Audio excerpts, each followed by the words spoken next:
Hello and welcome दोस्तों, मेरा नाम है शकील मुश्ताक और आप देख रहे हैं CY क्लासेस विद फार्मेसी। आज हम पढ़ेंगे हैंडिंग ऑफ प्रिस्क्रिप्शन। इससे पहले हमने पढ़ा था प्रिस्क्रिप्शन और उसके पार्ट्स। अगर आपने अभी तक नहीं देखे तो उसका लिंक मैं डिस्क्रिप्शन बॉक्स में दे दूंगा, आप चाहे तो वहाँ से देख सकते हैं। आइए समझते हैं हैंडिंग ऑफ प्रिस्क्रिप्शन। पहले हम समझेंगे ओवरऑल प्रिस्क्रिप्शन और उसके पार्ट्स। देखिए, प्रिस्क्रिप्शन एक पीस ऑफ पेपर होता है जिस पर डॉक्टर दवाई का ऑर्डर लिखता है एक फार्मासिस्ट को या एक केमिस्ट को। उसके बाद हम दवाई लेते हैं और हम ठीक होते हैं। देखिए, जब ये प्रिस्क्रिप्शन किसके पास पहुंचता है, फार्मासिस्ट के पास, वो उसे हैंडल करता है। वो उसे कैसे हैंडल करना चाहिए आज हम वही पढ़ेंगे। सबसे पहला क्या है, रिसीविंग। सबसे पहला रिसीविंग, और दूसरा क्या है, रीडिंग एंड चेकिंग, और तीसरा क्या है, collecting and weighing the material, और फोर्थ क्या है, कंपाउंडिंग, लेबलिंग एंड पैकेजिंग। पहले हम पढ़ेंगे क्या, रिसीविंग। देखिए, the prescription should received by the pharmacist himself. ये जो प्रिस्क्रिप्शन है इसे रिसीव कौन करना चाहिए, फार्मासिस्ट खुद ही, ना कि कोई और। उसके बाद while receiving the prescription he should not change any facial expression. जब फार्मासिस्ट ने प्रिस्क्रिप्शन रिसीव किया उसके बाद वो अपनी फेशियल एक्सप्रेशन चेंज नहीं करना चाहिए। हो सकता है पेशेंट थोड़ा सीरियस हो या उसकी बीमारी सीरियस हो, और अगर चेंज हो जाएगा वो घबरा जाएगा। Because it may cause impression on patient. किस पे इंप्रेशन डालेगा, पेशेंट पे। अगर फार्मासिस्ट ने फेशियल एक्सप्रेशन चेंज की, दैट ही इज सरप्राइज। वो सोचेगा शायद ये प्रिस्क्रिप्शन को देखकर सरप्राइज हो गया, हो सकता है कोई ऐसी बीमारी हो मुझे, या तो पेशेंट कंफ्यूज हो जाएगा आफ्टर सीइंग द प्रिस्क्रिप्शन।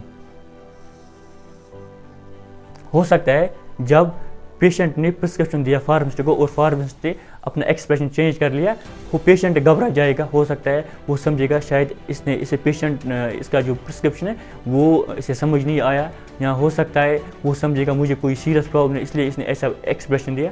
तो फार्मासिस्ट को अपनी फेशियल एक्सप्रेशन चेंज नहीं करनी चाहिए जब भी वो प्रिस्क्रिप्शन रिसीव करता, और वो रिसीव खुद करना चाहिए प्रिस्क्रिप्शन। उसके बाद क्या आता है, उसके बाद आता है reading and checking on receiving the prescription. जब फार्मासिस्ट ने प्रिस्क्रिप्शन को रिसीव किया, the pharmacist should check the prescription. Pharmacist को प्रिस्क्रिप्शन चेक करना चाहिए whether it is written in proper format. Pharmacist को ये चेक करना होता है ये जो प्रिस्क्रिप्शन है ये राइट फॉर्मेट में लिखा है, एक प्रॉपर फॉर्मेट में लिखा है। उसके बाद the prescription should always be screened behind the counter. ये जो प्रिस्क्रिप्शन है ये पेशेंट के सामने इसे डिस्कस नहीं करना चाहिए, या पेशेंट के सामने उसे नहीं देखना चाहिए। एक काउंटर होता है, किसी भी शॉप पे अगर जाएंगे तो वहाँ पे उसके पहला एक बड़ा काउंटर होता है, उसके बाद छोटा, वहीं पे रखना चाहिए प्रिस्क्रिप्शन और देखना चाहिए क्या क्या है, क्या देना है इससे, क्या नहीं देना है।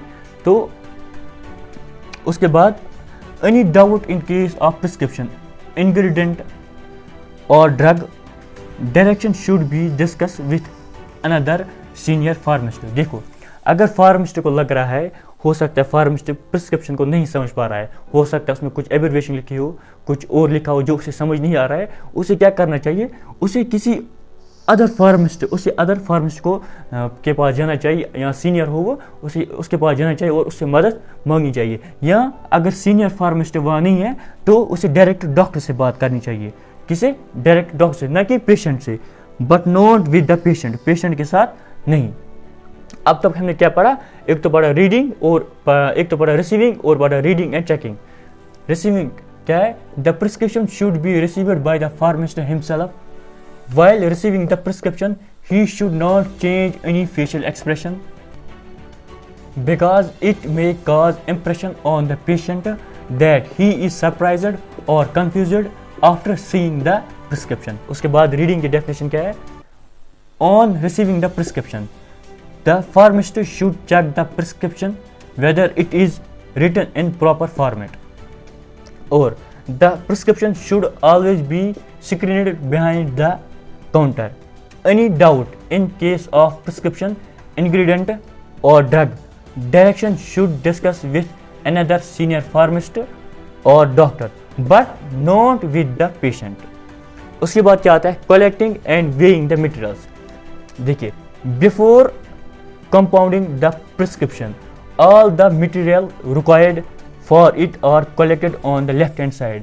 देखिए, जो भी प्रिस्क्रिप्शन में लिखा है, जो भी प्रिस्क्रिप्शन मटेरियल चाहिए उसे हमें क्या करना चाहिए, सबसे पहले उसे लाना चाहिए और किस साइड में रखना चाहिए, लेफ्ट साइड में। left side of the balance. After weighing the each material should be shifted on the right side of the balance. पहले हमने किस में रखा, पहले हमने लेफ्ट साइड में रखा जो जो मटेरियल इसे चाहिए, उसके बाद उसे वेट किया, उसके बाद रखा किस में, लेफ्ट हैंड साइड में. While compounding label of the stock, bottle should be read at least 3 times. जिस बोतल में वो दवाई भर रहा है, वो मेडिकामेंट भर रहा है, ड्रग भर रहा है, वो इसे 3 बार चेक करना चाहिए टू अवॉइड एनी एरर, ताकि अवॉइड करे किसको, एरर को. Collecting and weighing the material, इसकी डेफिनेशन क्या है, before compounding the prescription all the material required for it are collected on the left side of the balancing.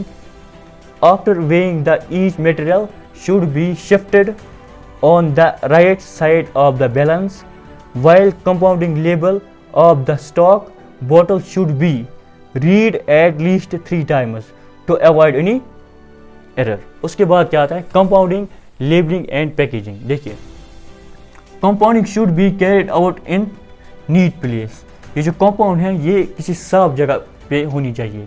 उसके बाद क्या है, all the equipments required are cleaner, जो जो equipment इसके लिए चाहिए वो सब क्लीन होने चाहिए और ड्राई होना चाहिए. Only one prescription should be compounded at a time. एक ही प्रिस्क्रिप्शन में एक ही कंपाउंड एक वक्त में कंपाउंड होना चाहिए, न कि 2 3 4. The compounding material should be filled in a suitable container. ये जो कंपाउंडिंग मटेरियल है उसे एक सुटेबल कंटेनर में रखना चाहिए. On the basis of quantity, किसके बेस पे, on the base of quantity और यूज के बेस पर. The size of the label should, जो इसका साइज है, should be proportional to the size of container. उसका साइज कितना होना चाहिए, जितना साइज कंटेनर का है. Compounding, labelling and packaging. Compounding should be carried out in a neat place. All the equipment required are cleaned and dried thoroughly. Only one prescription should be compounded at a time. The compounded material should be filled in a suitable container on the basis on quantity and use. The size of the label should be proportional to the size of the container. I hope आपको यहाँ तक समझ आ गया होगा. Thank you very much.